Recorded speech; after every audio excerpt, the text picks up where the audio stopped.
Hey guys, are you ready to hear a couple more chapters in the Magic Tree House? We're going to be reading chapters 7 and 8 today. And just to kind of recap, in our last two chapters, Jack and Annie realized there's cracks in the mini sub, and there's an octopus above them and a hammerhead shark below them. And chapter 7 is titled Remain Calm.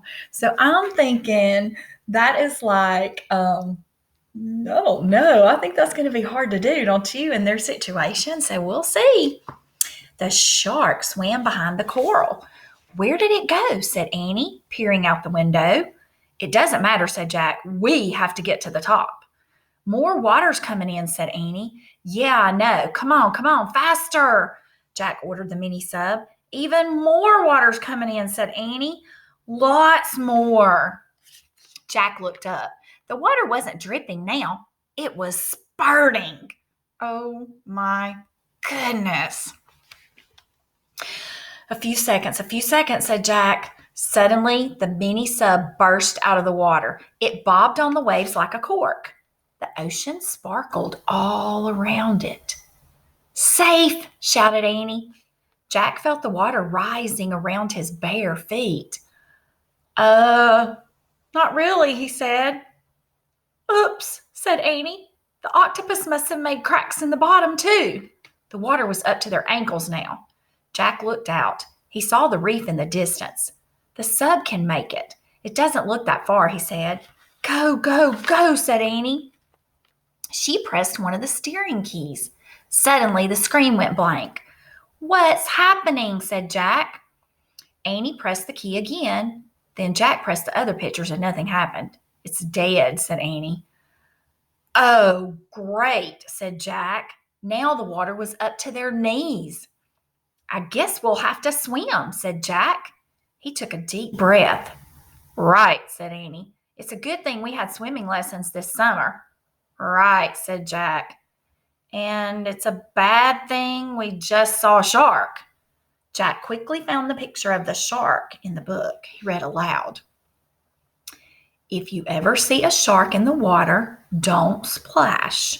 Swim calmly away. I think that would be hard to do. Jack closed the book. We better do the breaststroke, said Annie, so we won't splash. Yep, and stay close, said Jack. Very close, said Annie. Her eyes were wide, but she remained very calm. Jack took a deep breath. He tried to be calm too. He calmly took off his glasses. He calmly put them and the book into his pack. He calmly put his pack on his back, and Annie opened the hatch. Be calm, Annie said. She slipped out of the mini sub. Help, Jack said calmly. He held his nose.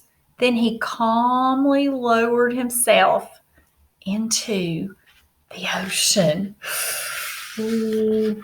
I think that would be so scary. And guys, look back there at the back of the picture where their treehouse is. It's a long way away, isn't it? I think I would be staying calm, determined to get back to the shore. You can't freak out in a time like that. You got to stay calm. Chapter 8, swim for your life. Well, that don't sound very calm, does it? Jack moved his arms slowly. He moved his legs slowly. He gently pushed the water out of his way as he did the breaststroke. Calm, he told himself. Annie swam beside him. They headed for the reef. All was calm. Then Jack saw something out of the corner of his eye. A dark fin was zigzagging through the water. It was headed towards them. Jack wanted to splash. He wanted to yell, but he remembered. Calm. I better not tell Annie, he thought. She'll stay calmer if she doesn't know. He began to swim faster, then faster. Annie swam faster too. They both swam as fast and as calmly as they could. Sometimes Annie went even faster than Jack, which made him swim faster and faster. Jack was so scared that he wasn't tired at all. He was swimming for his life and for Annie's life too. He didn't look back to see if the shark was still there. He didn't want to know. He just kept his eye on the treehouse in the distance, and he kept swimming. Jack and Annie swam and swam and swam. It took forever for the treehouse to get just a little closer. Jack realized the reef was farther away than he had thought. He kept swimming, but his arms and legs felt heavy. Annie was struggling too.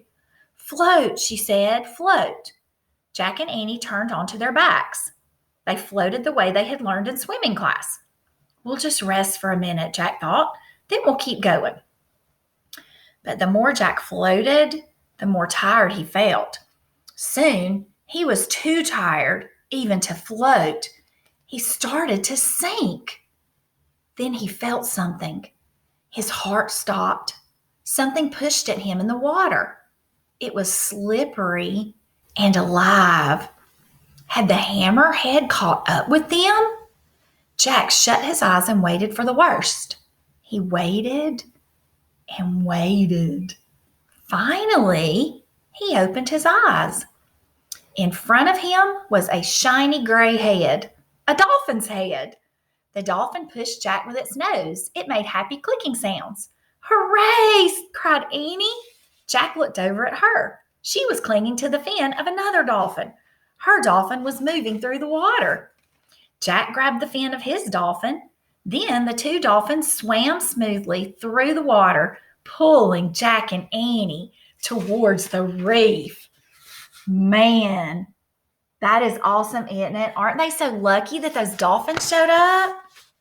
So that's the end of chapter 7 and chapter 8. And what do you think the most important things were that happened? Yeah, that mini sub made it to the surface. They were able to get out into the water. They're swimming for their lives to get back. And they're so very blessed that two sweet dolphins came along to help them get back to the shore. I hope you enjoyed those 2 chapters today, guys. I love you bunches, and I'll see you next time for the last 2 chapters of Dolphins at Daybreak.